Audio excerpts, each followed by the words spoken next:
সুপ্রিয় সুধী, জাতীয় প্রেস ক্লাবের মধ্যে আমরা বিশেষ কিছু ব্যক্তির সাক্ষাৎ গ্রহণ করে থাকি।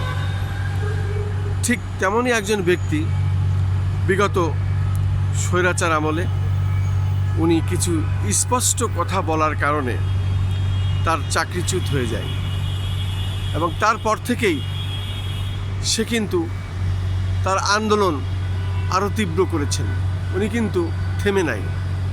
বিশেষ করে জাতীয় প্রেস ক্লাবের সামনে এককভাবে মানববন্ধন করেন। পাশাপাশি আজও আমরা দেখতে পাচ্ছি সে তার চাকরি ফিরে পাওয়ার প্রত্যাশায় একক মানববন্ধন জাতীয় প্রেস ক্লাবের সামনে করেছেন এবং আজকে তার মুখ দিয়ে আমরা কিছু কথা শুনব। আসলে আপনি যে ফ্যাসিস্ট শেখ হাসিনার আমলে কিছু স্পষ্ট কথা বলতেন, যে কারণে আজকে আপনার উপরে এই দুর্দশা নেমে এসেছে। আপনি আপনার নাম পরিচয় দিয়ে যদি বলতেন। আসসালামু আলাইকুম রহমতুল্লাহি ওয়া বারাকাতুহু। আমি মোহাম্মদ নাজমুল তারেক, আলোচিত টিপকাণ্ডে চাকরিচ্যুত হওয়া। আসলে ঘটনার দিন একটু না বললে অনেকেই আসলে জানে না। সেটা হলো ফার্মগেট থেকে আমি আমার বাসা আগারগা, ফার্মগেট দিয়ে আমি আসতেছিলাম শুক্রবার, ওই দিন শনিবার নিয়োগ পরীক্ষা থাকার কারণে রোডে জ্যাম ছিল, যার জন্য আমি ফার্মগেট সিজন পয়েন্ট থেকে বাম দিয়ে আনন্দ সিনেমা হলের রোড দিকে যাইতেছিলাম। তখন আমি আমার বাইক, বৈধ বাইক, তৎকালীন অনেক টিভি চ্যানেল নিউজ করেছিল যে আমার গাড়িটা চুরাই বাইক, কিন্তু না, আসলে মূলত বাইকটা আমার বৈধ। তা যখন আমি আসি, একটা বাইক যখন যেদিক দিয়ে লোক আসে সেদিক দিয়ে বাইক যেতে গেলে খুব স্পিডে যাওয়া যায় না, খুব কম স্পিডে ছিলাম। ততপরই একটা মহিলা, পরবর্তীতে ওনার নাম জানতে পারি, উনি তেজগাঁ মিডিয়াম থিয়েটারের শিক্ষক লতা সবরদার, যিনি মোবাইলে কথা বলতে বলতে আসে, ওনার অসাবধানতাবশত আমার বাইকের সাথে ধাক্কা লাগে, তার লুকিং গ্লাসের সাথে ধাক্কা লাগে। পরবর্তীতে উনি আমাকে প্রথম রিয়েক্টটা করে যে এই বাসটা উল্টা গেলি কেন। পরবর্তীতে আমি ওনারা সরি বলে যখন ঘটনাস্থল ত্যাগ করি, ঠিক সেই মুহূর্তে আমি আমার ইউনিফর্মে ছিলাম, পোশাকে পুলিশের, তখন আমার শোল্ডার ব্যাস ধরে টেনে ঘটনাস্থলে ফেলে দিয়েছিল। আমি পড়ে যে খুব অসহায় হয়ে গেলাম। পরে আমি আমার বৈধ বাইকটা উঠিয়ে ঘটনাস্থল ত্যাগ করি, যাতে এই বিষয়টা নিয়ে আর কোনো সিনকেট না হয়। পরবর্তীতে 3 দিন পরে অজ্ঞাত ফেসবুক থেকে লতা সবরদার দাবি করে, উনি এইভাবেই দাবি করছে যে লম্বা দাড়িওয়ালা।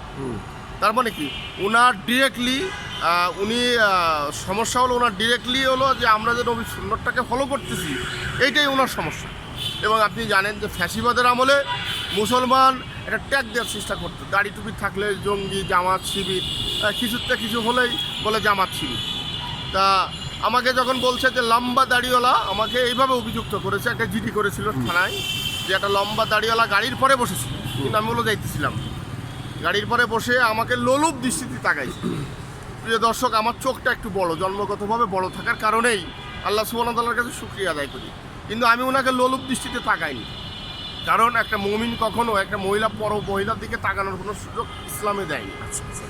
আমি ওনার দিকে না তাকাই চলে আসতে, উনি বলছে যে আবার হত্যা চেষ্টা।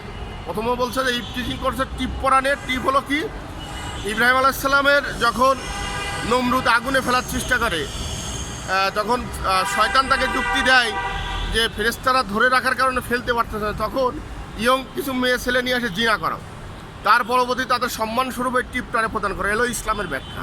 আর হিন্দু সম্প্রদায়ের টিপ পরে, এবং আমার বাড়ি খাজুরা বাজার, আমরা হিন্দু সম্প্রদায়ের মধ্যেই মানুষ, এই টিপ আমাদের কাছে নতুন কিছু না।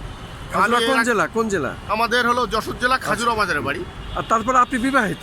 আমি বিবাহিত। আপনার সন্তানও আছে? আমার 2টা বাচ্চা আছে। প্রশ্নই আসে না। এবং বলতে নেই, এখন না বললেই নয়। সেটা হলো লতা সবরদারের চেহারার থেকে হাজার গুণের চেহারা আমার ওয়াইফের, এবং আমার ওয়াইফ উনার থেকে অনেক স্মার্ট। তাও আসলে উনি দাবি করছে, এখন উনি বলছে যে লম্বা দাড়িওয়ালা ওনাকে টিপ পরানে গালাগালি দিচ্ছে। এইবারটা বিভাগীয় মামলা যখন রুজু হয়েছে, তখন আর এক কালফিট, বাংলাদেশ পুলিশ বাহিনীর আর একটা জঘন্যতম লোক, ফ্যাসিবাদীর দালাল রহিম আক্তার লাখি, এডিশনাল এসপি, উনি একটা রিপোর্ট দিল। এবারে বিভাগীয় মামলা করার সময় আমি তো সবাইকে সাক্ষী হিসেবে ডাকতে পাইছি। লতা সবরদারকেও আমি জিরা করছি। লতা সবরদারকে জিরা করেছিলাম যে আপনি কি টিপ বিষয়ে কটূক্তি করছে, আপনি কি শুনেছেন? সে বলছে না, আমি মুখের দিকে তাকাই। মুখের দিকে তাকাই কীভাবে শুনলো? আমি তো মোটরসাইকেল আসতেছি উল্টা, উনি আমার পিছনে, তাহলে উনি আমার মুখটা কীভাবে দেখলো? একটা প্রশ্ন জাতির কাছে। আর লাস্ট ফিনিশিং, উনি রহিম আক্তার লাখির তদন্ত লেখছে যে আমি নাকি বলেছি কাটা জিনিস দিয়ে করলে মজা পাবি, করবি নাকি?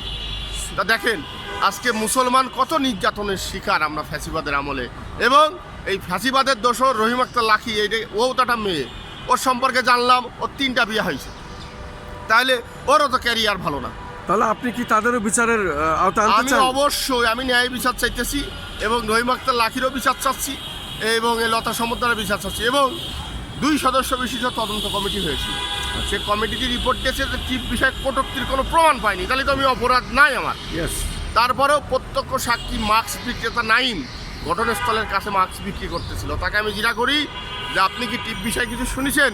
সে বলছে আমি টিপ বিষয়ে কোনো কিছু শুনি নাই, কিন্তু এক পুলিশ সদস্যকে ফেলে দিতে দেখেছি। তার মানে কি প্রত্যক্ষ সাক্ষী আমার পক্ষে, 2 সদস্য রিপোর্ট আমার পক্ষে, কিন্তু ফ্যাসিবাদের আমলে এই আইন ও বিচার বিভাগকে সম্পূর্ণভাবে অবৈধ এবং তার পারিবারিক সম্পদ হিসেবে শেখ হাসিনা প্রতিষ্ঠিত করেছে। এবং শেখ হাসিনা যদি এখনকে অনেকেই বলতেছে শেখ হাসিনা বৈষম্য ছাত্র আন্দোলনের ফসল বলতেছে যে অবৈধ, শেখ হাসিনার আমলে যতগুলো রায় হয়েছে সবগুলো অবৈধ, তাহলে আমারটাও তো অবৈধ।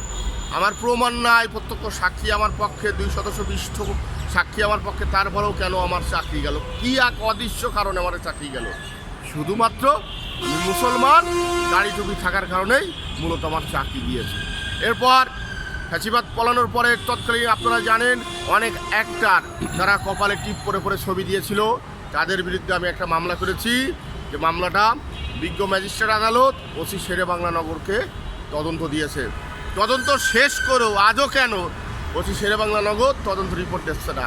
আমি মাননীয় স্বরাষ্ট্রমন্ত্রীর দৃষ্টি আকর্ষণ করব, মাননীয় প্রধানমন্ত্রীর দৃষ্টি আকর্ষণ করব, মাননীয় সচিব মহোদয়ের দৃষ্টি আকর্ষণ করব প্রশাসন মন্ত্রণালয়, যে অবিলম্বে যদি ওই রিপোর্ট প্রদান না করা হয় তাহলে তাদের বিরুদ্ধে আইনগত ব্যবস্থা নেব, এবং কেসগার্ড ডিসিকে বলতে হবে। এবং আজকে আমার অবস্থান কর্মসূচির উদ্দেশ্য আমি মাননীয় প্রধানমন্ত্রীর সাথে সাক্ষাৎ করতে চাচ্ছি, এবং আমি যে একটা স্মারকলিপি প্রদান করতে চাচ্ছি মাননীয় প্রধানমন্ত্রী, বিরোধী দলের নেতা এবং এনসিপির কাছে আমি স্মারকলিপি প্রদান করতে চাচ্ছি।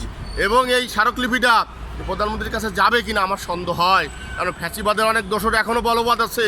কাজেই আমি সশরীরে উপস্থিত হয়ে মাননীয় প্রধানমন্ত্রী তারেক রহমানের কাছে আমি আমার স্মারকলিপি প্রদান করতে চাই। শুধু দর্শক শুনলেন আসলে ভুক্তভোগীর কথা। ঠিক ফ্যাসিস্ট স্বৈরাচার শেখ হাসিনার 17 বছর এমনটি ছিল। ওই 17 বছর আন্দোলন সংগ্রাম আমরা করেছি, রাজপথে ছিলাম, যেহেতু আমরা দেখেছি কি নির্মম নৃশংসতা। তখন আমিও সাদা পোশাকধারীদের কাছে 2 বার অপহরণ হয়েছিলাম। কালো চোখে চোখ বেঁধে আমাকে গাড়িতে উঠায় নিয়ে যায় এবং বিভিন্ন জায়গায় ঘুরিয়ে আমাকে ছেড়ে দেওয়া হয় জিজ্ঞাসাবাদ করে, কিন্তু ভাগ্যিস ভালো যে আমাকে আয়না ঘরে নেওয়া হয়নি। আসলে কি বলবো, আমরা আন্দোলন সংগ্রাম করেছি, আমাদের পাশের লোকগুলিতে নিহত হয়েছে, আহত হয়েছে, আর এবারের কাঁদানি গ্যাস ছিল অত্যন্ত বিষাক্ত, যে কারণে আমাদের উপরে লাঠিচার্জ এবং ইটপাটকেল বিভিন্ন ধরনের হামলা হয়েছে। আমিও নিজেও অসুস্থ হয়ে পড়ি। শেষমেশ আমি মুগদা মেডিকেল কলেজ হাসপাতালে আইসিইউতে প্রায় আমি 1 মাস ছিলাম, আর ডাক্তার বলেছিল যে বাঁচার আশা নাই, তারপরও আমি বেঁচে এসেছি। তাই আমরা বলতে চাই, আমরা যে স্বৈরাচার এরশাদ বিরোধী আন্দোলন করেছি রাজধানী ঢাকায় থেকে, আবার আমরা এই 17টি বছর আন্দোলন সংগ্রাম করলাম, তারপরে আমরা যাদেরকে রাস্তায় দেখেছি ঠিক তেমনই ব্যক্তি যারা প্রশাসনের লোক হয়েও কিন্তু তারা, পুলিশের লোক হয়েও কিন্তু তারা নিরপেক্ষ ভূমিকা পালন করেছিল। তার মধ্যে এরকম লোক অনেক ছিল, কিন্তু তাদেরও আজকে চাকরি বাকরি নাই। তাদের চাকরি যাতে ফিরে পাই সেই প্রত্যাশায় আমি খন্দকার মাসুদুজ্জামান সবসময় করি। আমরা কিন্তু জাগদল থেকে বিএনপি, এবং সেই বিএনপি আজও করি। মেজর জেনারেল মজিদুল হক সাহেবের হাত ধরে আমরা জাগদল থেকে বিএনপির রাজনীতি করেছি। আমার পিতা ভাই হত্যা হয়েছে, বাড়িঘর লুটপাট হয়ে গেছে, এবং জয়নাল হাজারী এলাকায় একটি বড় কাজ নিয়ে গিয়েছিল আমার ভাই, সেই টাকাও জয়নাল হাজারী জোর করে তার প্রশাসনের তার অবৈধ অস্ত্রের মাধ্যমে সে জোর করে টাকা নিয়ে নেয়। সেই বিচারও আমি আজ পাইনি। আমরা সেই বিচার চাই, অর্থ ফেরত চাই। জয়নাল হাজারী মারা গেলেও তার সম্পত্তি আছে, সেটা ক্রোক করে আমাদেরকে ফেরত দেওয়া হোক।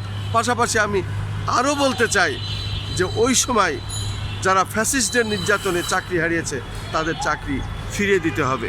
আমরা যেহেতু আন্দোলনের ফসল, এবং আমাদের এই আন্দোলনের ফসল এই বর্তমান সরকার, মাননীয় প্রধানমন্ত্রী তারেক রহমান।